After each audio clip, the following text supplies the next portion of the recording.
What's going on, guys? Kenny here from 619 Guitars and Gear. We're out here in the shop. This is episode 2 of the EVH Frankenstrat project on the Ibanez GRG131DX. Damn Ibanez, they always have the longest model names ever.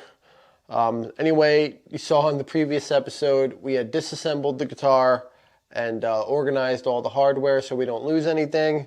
This episode, we are going to prep the body for paint. The neck we don't really have to do much with because I don't think I'm going to do anything as far as painting the neck. I pretty much love it the way it is. The headstock I think we're going to leave. I'm not really going to paint match the headstock. I kind of have to decide what I'm going to do, but we're going to set the neck aside for now and just concentrate on the body. This episode is basically going to be, sanding and taping off the binding. I do want to leave the binding on there. I think it will be cool. I did mention in the last episode that, the white was going to work to our advantage. Thinking about it more, I think it's just going to be easier to sand it and put a black base down. Obviously, Eddie painted his black first, so I think that's just a way to go. It's just going to be a lot easier, and it will be more true to the whole process that he did. I do want to put a disclaimer out there. This is not going to be, a replica. I'm not going to make it look exactly like the original Frankenstrat. I just kind of want to do a modern theme, a modern twist on it. I do have to decide whether I want to go with like the relic look. I got a bunch of pictures of the original Frankenstrat that is now in the Met. And yeah, I just want to do a good job, but it is going to be a more modern themed Frankenstrat. It is not going to be a replica. So I just want to put that disclaimer out there because I don't want to, a lot of people in the comments to, try to correct what I'm doing, saying it's not following the original, because that's not really the goal. I just kind of want to do a modern twist on it. So a little disclaimer there. But this episode is going to concentrate more on, just prepping the body, figuring out what I want to do. Obviously, he had the switch here in the middle cavity, and this is a little bit of a different arrangement, with the humbucker here. This was a single coil route in the original, and we have a humbucker route here, so it's going to be a little different. We probably will obviously retrofit a single coil in there. We just have to figure out how we're going to go about things. But I kind of like that it's going to be different. It's going to be, like I said, a modern twist. So we'll go ahead and get this sanded, get it prepped, and then, yeah, can't wait to start laying some paint down on this thing. So let's go ahead and start sanding. All right, so we got the body laid out here. We're going to go ahead and start sanding it. I'm just going to use my little palm sander here with some 220 on it. We're going to go back and forth like the first video with sped up footage and regular speed. Obviously, when I'm talking, it'll be regular speed. Usually my previous project videos, I always sped up the footage and did a voiceover after. I think it's just a lot cooler to do it this way, and I enjoy doing it this way. We got the new microphone, so might as well put it to good use. We also have the GoPro here, so we're going to have more than one angle, and I think it's just going to be a lot better quality video here. So we'll go ahead and start using the palm sander. I do have an orbital sander too, but I like the palm sander more. You just have more control, and it doesn't take off more than you want. It's kind of just a slower process with this, but I like it that way. So we'll go ahead and we're just going to start sanding the top for right now. We'll worry about the sides and the back later. After I sand the top, we will tape off the binding and then go from there. So let's start sanding this top here.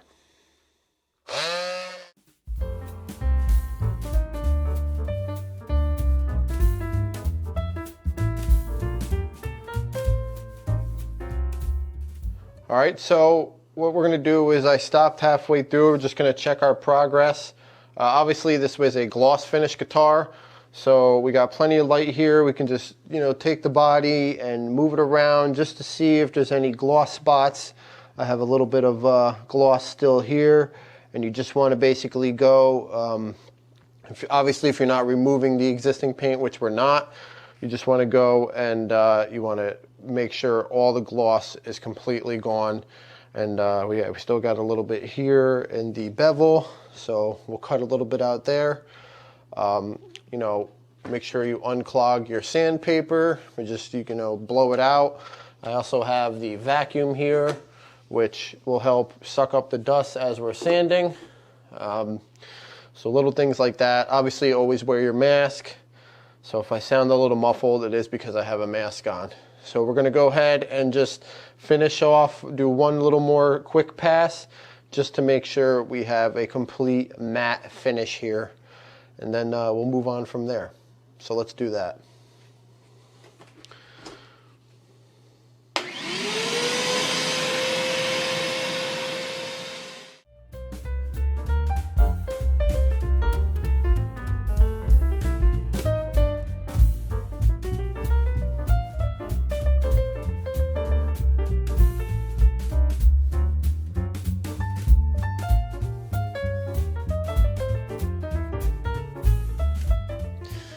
That was a lot of sanding.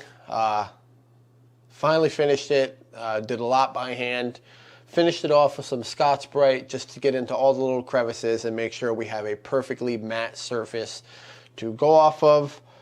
But yeah, it came out great. I did decide I am not going to leave the binding. We are going to paint over the binding. Reason being, I don't want to get the red down and then pull the tape off for the binding and them two reds clash because they don't match perfectly. The pick guard that came on this guitar was a lot brighter than the binding and the binding on the neck, and it didn't look horrible, but I think if you get the two reds really close together, it'll just clash and it won't look right, in my opinion. I rather try to match the red from like the original Frankenstrat than to match the red of the binding. There's really no reason for it to be there. If we paint over it, you won't even know it was there, so it won't make a difference anyway. So we're not even going to tape it off. We're just going to get our first coat of black on there, which is going to be a matte primer black. And then, yeah, it'll just be a lot easier. We won't have to tape anything off for the first step. But I just decided no binding. It'll just make my life a lot easier, and I think it will just look better in the end anyway. So we're going to go ahead, we're going to clean up this whole area because we're pretty much in the paint booth, so we have good lighting. I'm going to dust everything off, and as I'm blowing everything off, I'm going to suck it all out with the big auto body fan that I have in here. And then we're going to clean the body, we're going to wipe it down to make sure there's no contaminants on it. Then we're going to hang it up to dry out and then tack cloth it before we get the first coat of black on it. So we'll get everything cleaned up, and then we will move on to getting some color onto this body, and I'm really excited. All right, so we got the whole area dusted off. It was long overdue. We blew everything off. I sucked it out with the auto body fan. And yeah, I finally got all the parts I needed to build my rig that I've been wanting to build for a while. A lot of guys use these. You can spin the guitar body in any direction you want, and it just makes it a ton easier when it comes to painting guitars. And I've been wanting to build one for a long time, so I'm really excited that I finally did. And yeah, we're going to move on to, we're going to clean the body off, we're going to wipe it down, blow it off, tack cloth it, and then we're going to get a black base on this thing. I am going to use a matte black.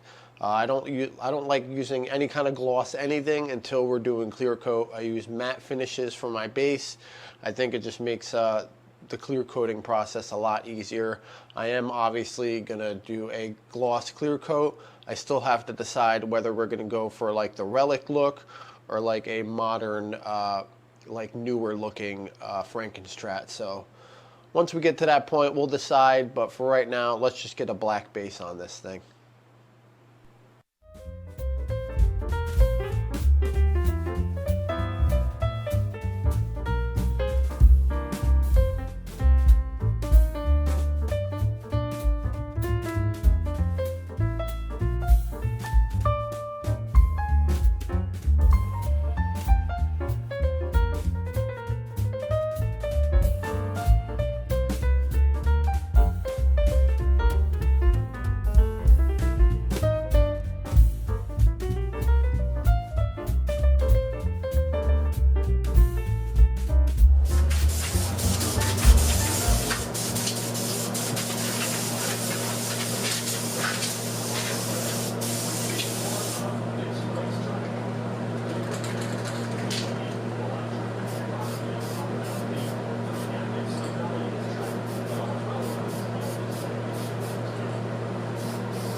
right, so we got our first rough coat of black on. This is just basically a coat to see where I'm at, if there's any weird spots on the body that I need to address and fix. This is going to get sanded back, and we're going to do a final coat of black over that. So it did go on a little rough in some spots, and that's perfectly okay because it's going to get sanded down, and yeah, we're going to fix it, and then once it's completely dry, we'll move on to doing our final coat of black. And then once that's completely dry, we will start taping off. All right, so as you saw, we did one initial coat of black. I went ahead off camera just because there's really no need to show you the same process twice. We just sanded it back, and I did one more coat of black. The body's flawless to begin with, so there really wasn't much work to do. And the black coat that's on there now is nice and perfectly smooth. So we wiped it down to get it prepped for taping off. So we're going to go ahead and do that process now. So we're going to tape it off. I'm going to look at a picture, pretty much try to follow the same pattern that he did. And pretty much it's not going to be exact just because the body is shaped a little bit differently, but we'll get it as close as we can. So yeah, let's get some tape on this thing, and then we can put the white on. All right, so we are going to do the first initial piece of tape here. I have two different size masking tapes. One seems like it's too thick, and this one seems like it's too skinny. Honestly, I think I'm just going to go with the skinnier one though. So the first piece I'm going to do is the piece that goes here and then goes and overlaps onto the back a little bit.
right, so we got a lot of it taped off. It's pretty close, it's not exact. We got the big and small stripes on there. You know, obviously, like I said, it's not an exact replica, so, you know, I did it as close as I could by looking at pictures. It's hard to see where, you know, certain pieces of tape end and everything. So, you know, judging off pictures, it's pretty close, but it's not exact. So we got it taped off. Now we're gonna go ahead, wipe it down, blow it off, and then get some white on this thing.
All right, so it's been a few hours here.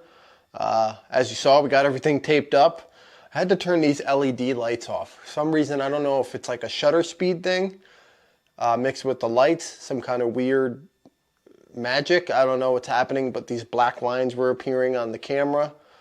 I'm thinking it's like a shutter speed thing with the LED lights. Who knows? I could be completely wrong, which I probably am.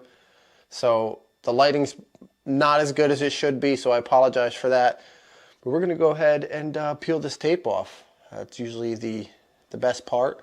Looks like it came out fairly well here. But although, even if it's not perfect, I mean, Eddie's stripes weren't exactly perfect anyway, so any little imperfection will just be character. So let's go ahead and get this tape off.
All right, well, as you saw, we got the tape laid on, we got the white put on, and then, yeah, took the tape off. I was definitely a little bit nervous just because I wanted it to come out good, and I wanted it to be exactly how I envisioned it. And honestly, I'm pretty happy. Now, when you guys look at it, you're going to say, oh, but Kenny, that's the 78 version. Yeah, white and black with the small stripes is the 78 version. What we're going to do is, obviously, we're not doing an exact replica. I've made that clear probably 10 times by now. So what we're going to do is we're going to leave it kind of looking like the 78 version, and then we're going to do the final red over that, and kind of just be a mixture of both. You know, on 78, I believe you just took the small stripes off, and it was just left with the white and black, and then the bigger stripes, obviously. So we're going to leave these small stripes on. It'll just be like a modern twist, as I've mentioned, and I think it'll be cool. Something a little bit different than everyone else is doing, and it'll still look good. So one thing else that I did is I do follow a gentleman named Johnny B, who's like a guru with this whole Frankenstrat thing, and He's done years and years of research on just finding out every little thing he possibly could. I mean, like down to like the weather on the day that Eddie painted the Frankenstrat red.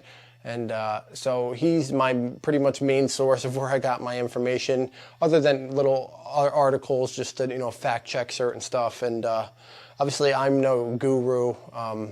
I just, you know, definitely use different sources to get for my information to make sure, you know, things lined up, and it was just more than one person saying the same thing. So it was as accurate as I can possibly be. So one of the things he had mentioned is when Chip Ellis did the 300 replicas, Eddie had forgotten to peel a little piece of tape off, I guess, and that little piece of tape happened to be gaffer's tape. And it's no secret that Eddie most likely used gaffing tape to do his stripes. And those of you who don't know what gaff tape is, it's just basically a really strong version of duct tape. It's just more of a cloth material, and they use it on stage for, you know, putting cables and carpets and stuff down. But just like duct tape, when you tear it, it does leave some fiber sticking out. So on Eddie's stripes, you know, one side was really clean and then the other side kind of had those fibers sticking out. So to get that effect, I did something a little different. We just went kind of heavy on the white. That way when I peeled the tape off, it kind of lifted the edges a little bit. And then I just went back with a razor blade and scraped it down. And what that did, you might be able to kind of see it, probably not too good. I'll try to focus in here. But what that did is it just left the edges of the stripes not perfect, because Eddie's weren't perfect by any means. And just to kind of get that cool effect of not perfection. So that's what we went ahead and did to get that effect, and I think it came out, you know, focus, come on. I think it came out rather good, and I'm definitely happy with the progress so far. So we are going to let this sit and dry a little bit longer. That way we can put more tape over it without peeling any paint off or anything. But, you know, I did do all the proper procedures to get the paint to adhere properly, so we should have no issues there. And yeah, we'll tape it off and put the red on. We'll save that all for episode 3. And yeah, if you're having fun, enjoying watching the progress of this, definitely think about subscribing. And I'd love to have you on board. Hit the like button, leave a comment. You know, we can interact in the comments. Just keep it civil, and let's have a good time like we always do. So as always, thanks for watching, and we'll see you in the next episode.